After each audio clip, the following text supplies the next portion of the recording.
देखते हैं शेख नदीम शराज की ये रिपोर्ट। सेक्टर ओकाड़ा की तमाम बेट हाई और लाइन हेडक्वार्टर से सीनियर और जूनियर अफसरान ने भरपूर शिरकत की और अपने अंदर छुपी हुई सलाहियतों का भरपूर मुजाहरा किया और तकरीब में मौजूद लोगों को भरपूर अंदाज में महसूस किया। पुलिस के अफसरान ने मिली नगमे, गाने, ड्रामे, लतीफ़े और मज़ाहिया शायरी पेश करके हाजरीन के दिल जीत लिए।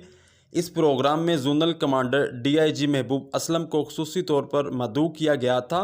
मिस नाइट के मेज़बान सेक्टर कमांडर मोहम्मद शहबाज आलम ने तकरीब के इख्तिताम पर शुरा से खिताब करते हुए कहा कि ऐसी सरगर्मियों से जवानों और अफसरान का मोराल बुलंद होता है और उनके अंदर मौजूद टैलेंट को उजागर करने में मदद मिलती है और उनके मसाइल अफसरान बाला तक बआसानी पहुँचाए जा सकते हैं। जोनल कमांडर DIG महबूब असलम ने शुरा से खिताब करते हुए कहा कि जिस तरह रोड यूज़र का महफूज सफ़र हमारी अवलीन तरजीह है, इसको महफूज तर बनाने के लिए हमारी मुख्तलिफ कैंपेन चलती रहती है। उन्होंने मज़ीद कहा कि किसी अफसर या जवान को ड्यूटी में या कोई भी घरेलू मसला हो तो मेरे ऑफ़िस के दरवाज़े 24 घंटे खुले हैं।